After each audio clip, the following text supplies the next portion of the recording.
Hey guys, welcome to Login. Today I'll be showing you how to change the password on your Facebook account on your iPhone, and let's dive right in.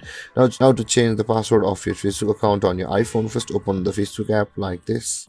And after opening the Facebook app, you can see the menu icon on the bottom right corner of your screen. Tap on that menu icon, and after landing over here on the top right corner of your screen, you can see the settings icon. Tap on that settings icon, and after you land over here, you can see the password and the security option available, which is the second one under the category of account. Tap on the password and security option, and over here scroll down and you can see there is a change password option available over there.